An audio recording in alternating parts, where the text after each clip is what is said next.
Today we are going to be upgrading my Town Hall 11 to Town Hall 12, and I am going to give you my upgrade guide at Town Hall 12.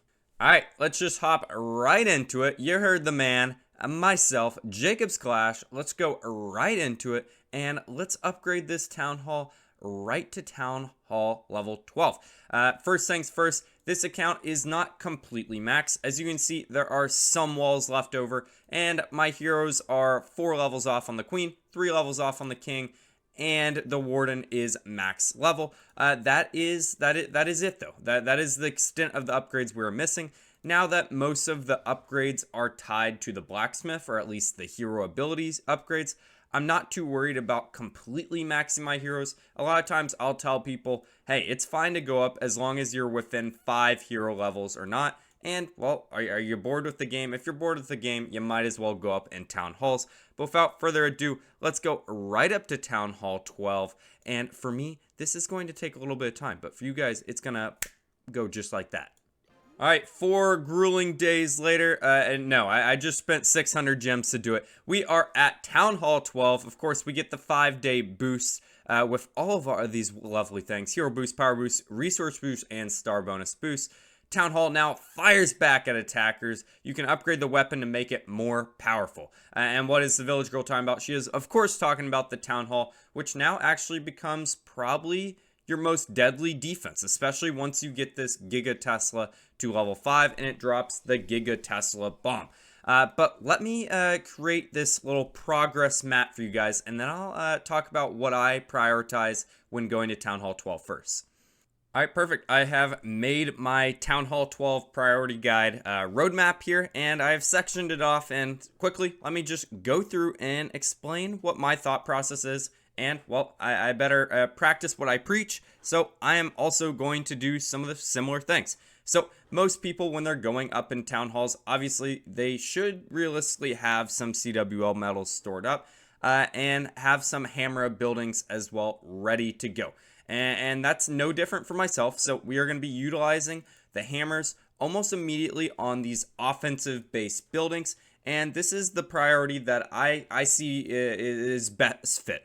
I have both the barracks and dark barracks first, clan castle, laboratory, and then the army camps in the first section. We'll call this section A, and those are going to be your offensive base buildings that will just give a big boost, well, you guessed it, to your offense. And the main reason I want to use hammers and books on these barracks and dark barracks is just because, well, if you are upgrading your barracks, your training time is 50% as slow.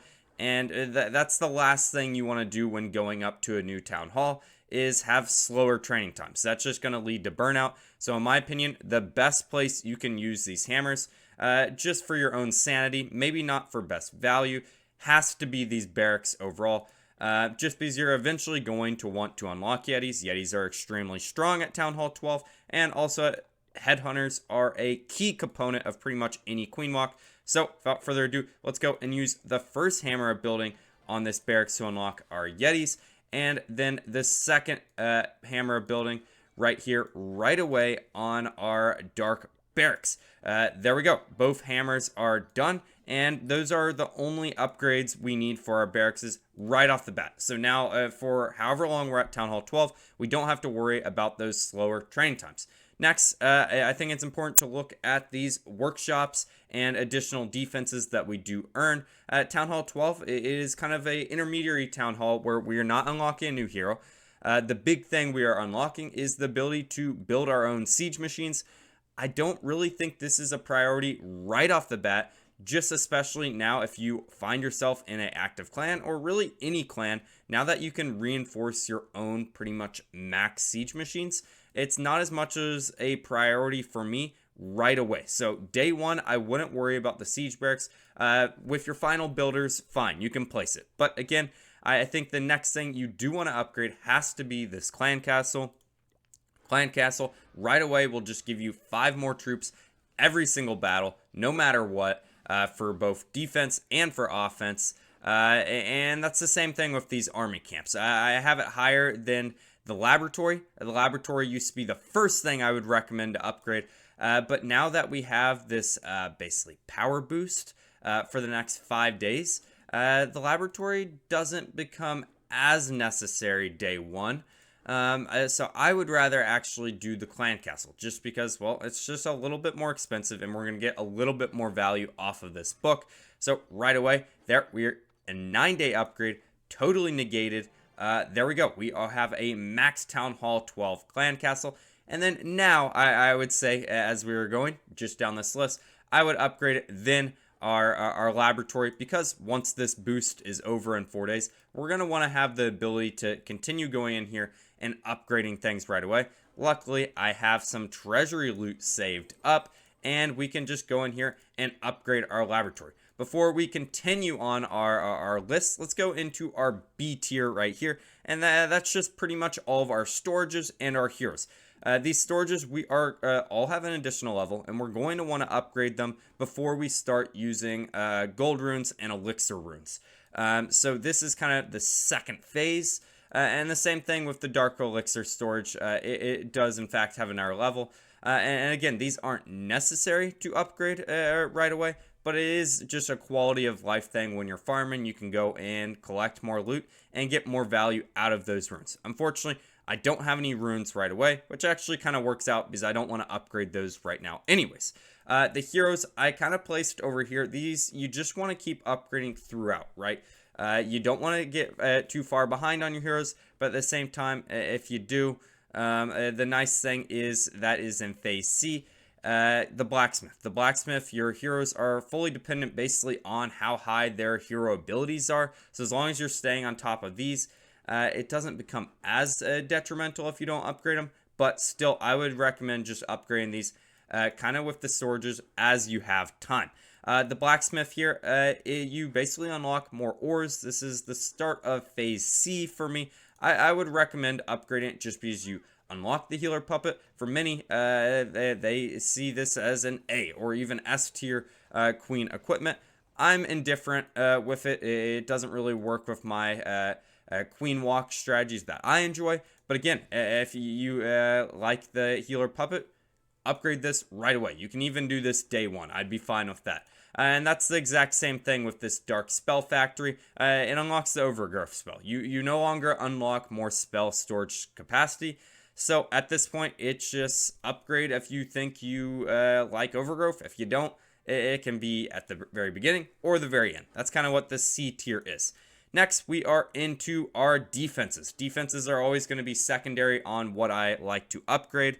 We have, of course, just your high-powered defenses up front, your Eagle Artillery, your Infernos. If you remember, we have one more Inferno we have to place. I would recommend upgrading that level 1 Inferno and catching it up before upgrading the other ones. Then your Expos, air defenses, and you guys can kind of see the order in which I would upgrade. And then finally, this final tier is just your lower tier defenses, your Archer Towers and Cannons that normally I think have 2 upgrades at Town Hall 12, along with these mortars, would be the last defense I would recommend upgrading. Traps, not all these traps have upgrades at Town Hall 12. The only ones that do have upgrades are the Tornado Trap. This would be the first trap I would upgrade. It could actually be even further up just because the Tornado Trap is so good at basically stopping certain strategies, namely those blimp, Super Archer blimp strategies. And then all of these actually don't have upgrades until the air bombs, and I would upgrade the air bombs last out of your traps. None of these other traps do have upgrades. In the laboratory, again, it's fully dependent on whatever your strategy is. As you can see, I don't have the laboratory max from last level. So what I can do is I can go in here, upgrade another ability. But then once we have that lab up and going, I really just max whatever troops you find the most useful at Town Hall 12. For me, it's going to be those healers, miners, and hog riders for a queen walk attack strategy. But if you're an Electro Dragon player, of course, just upgrade based on your personal preference. Walls are just another upgrade that you should do throughout the entire process. But now it's my time to get 4 more of these builders active here. And we are contingent on the amount of loot you have as well. If you were fully prepared and you had runes, this is when I would say, hey, go in here and upgrade these army camps next, because, well, this will automatically boost your army right away. As you can see, I don't really have the luxury of doing that. So instead, I'm going to move down to my B tier, which is, of course, going to be upgrading a couple of these elixir storages that I have access to. And then also, I don't think it is a bad thing to right away just start placing some of these defenses like the Infernos and start the upgrade process of getting them to max. Again, this is kind of up to you guys if you do this or if you don't do this. A lot of times, I will keep one builder available. Normally in the second cycle. No, actually, I would keep one builder available pretty much always right when you go up to a new town hall, just so you can upgrade those walls, because, well, you're going to want to try out these new Town Hall 12 attack strategies because, well, yeah, for the next 5 days, we do have max level troops, and because we upgrade our barracks, we have capabilities for new troops. So realistically, in order to stop burnout of, hey, I can't do anything for the next 4 days because I have upgrades, I could probably grind out a lot of my walls during this time. But this was my, I guess, quick guide to upgrading from Town Hall 11 to Town Hall 12. Tell me what you guys would change in the comment section. And if you guys have enjoyed, help me out by liking and subscribing. Trying to get to 5,000 subscribers to unlock the creator code or apply for it. So if you guys have enjoyed, help me out. But I've been Jay as always. Have a great day. Goodbye.